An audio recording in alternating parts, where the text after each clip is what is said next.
Hello friends, कर्म का कोई मेन्यू नहीं होता। जो आप सर्व करेंगे वही आप डिजर्व करेंगे। दोस्तों, अगर जो तोहफा आप सामने वाले को उसके बर्थडे पर या मैरिज एनिवर्सरी पर दे रहे हैं और वही तोहफा आपको वापस मिलने वाला है आपके जन्मदिन पर या फिर आपकी मैरिज एनिवर्सरी पर, तो फिर क्या आप सामने वाले को खराब गिफ्ट देंगे? नहीं देंगे ना।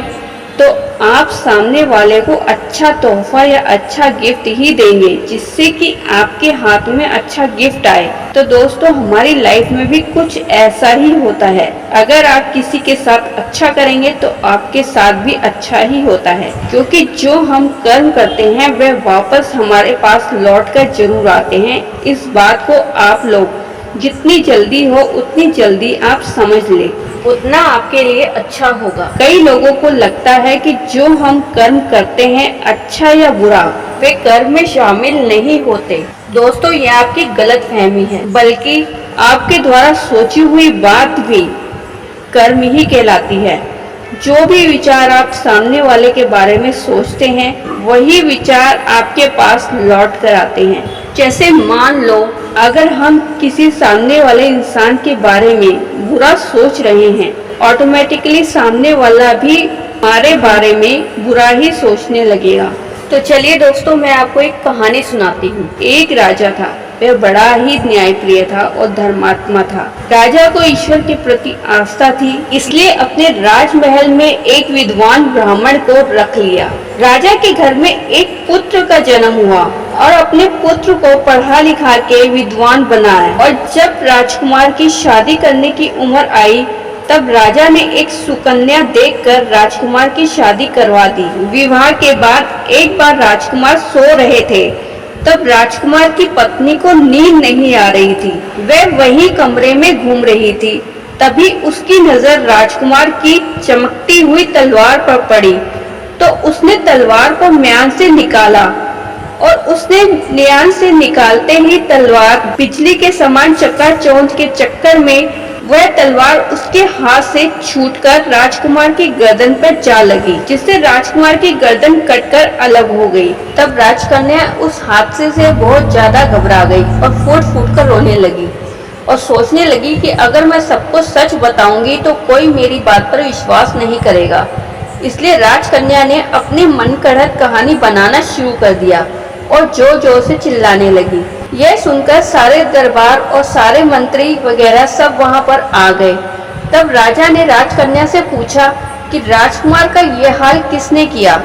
राजकन्या ने कहा कि महाराज, मैं नहीं जानती कि वह कौन था, लेकिन मैंने उन्हें भागते हुए ठाकुर जी के मंदिर में जाते हुए देखा था। और राजा समेत सभी लोग ठाकुर जी के मंदिर की ओर चल पड़े और देखा कि ब्राह्मण वहां पर पूजा कर रहे थे। सिपाहियों ने ब्राह्मण को गिरफ्तार कर लिया और ब्राह्मण ने कहा कि महाराज, मैंने राजकुमार को नहीं मारा, लेकिन किसी ने भी ब्राह्मण की एक नहीं सुनी और उसकी बात नहीं मानी और ब्राह्मण को सजा के तौर पर उसके हाथ कटवा दिए गए। तब ब्राह्मण बहुत दुखी हुआ और वह राजा को अधर्मी मानकर राज्य को छोड़ दिया और काशी चला गया, जहाँ पर उसकी मुलाकात एक विद्वान पंडित से हुई। ब्राह्मण ने विद्वान को अपनी सारी आपबीती बताई कि उसने अपने निरपराध होने पर भी हाथ कट जाने की बात कही कि मैंने कोई अपराध नहीं किया, लेकिन फिर भी मुझे उस अपराध की सजा मिली। राजा ने मेरे हाथ कटवा दिए, ऐसा मेरे साथ कैसे हुआ और क्यों हुआ? तब विद्वान ज्योतिषी ने कहा कि राजा ने तुम्हारे हाथ नहीं कटवाए, तुम्हारे कर्म ने ही तुम्हारे हाथ काटे हैं। तो ब्राह्मण ने पूछा, ऐसा किस प्रकार हुआ? ज्योतिष ने कहा, पिछले जन्म तुम एक तपस्वी थे और राजकन्या एक गाय थी। राजकुमार एक कसाई था। जब कसाई गाय को मारने भागा, तब गाय अपनी जान बचाने के लिए आपके सामने से भागी। गाय का पीछा करता हुआ कसाई वहां पर आया। तब कसाई ने आपसे पूछा कि वह गाय किधर की तरफ गई है।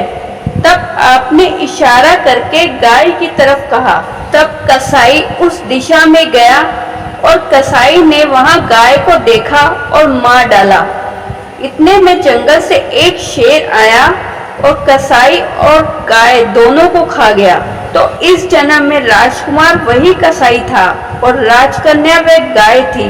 पूर्व जन्म में किए हुए कर्मों के कारण राजकुमार और राजकन्या एक साथ थे। इसी कारण राजकन्या के हाथों राजकुमार का गलती से सर कट गया और वह मर गया। और पिछले जन्म में तुमने जो इशारा किया था उस कारण ही तुम्हारा हाथ कट गया। ये तुम्हारे पूर्व कर्म के कारण ही हुआ। इसमें किसी और का दोष नहीं है, इसमें तुम्हारा ही बुरे कर्मों का फल है।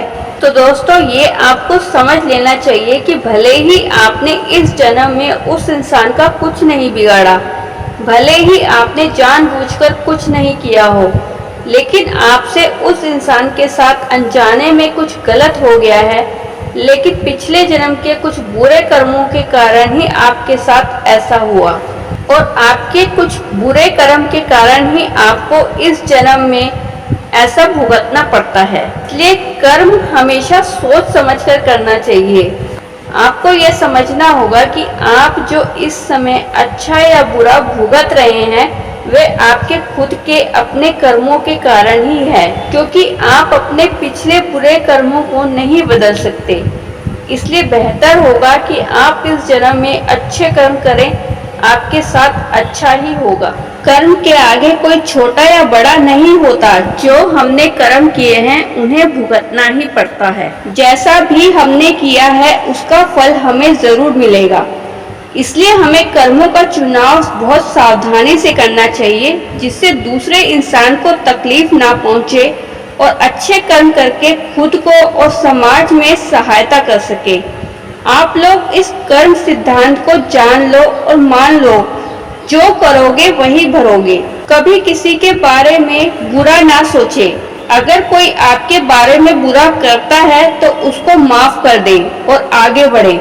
इसलिए कहते हैं अच्छा काम करोगे तो अच्छा ही फल पाओगे। तो दोस्तों अगर आपको हमारी वीडियो अच्छी लगी तो हमारे चैनल को सपोर्ट करने के लिए वीडियो को लाइक और सब्सक्राइब जरूर करें और मिलते हैं नेक्स्ट वीडियो में। तब तक के लिए धन्यवाद।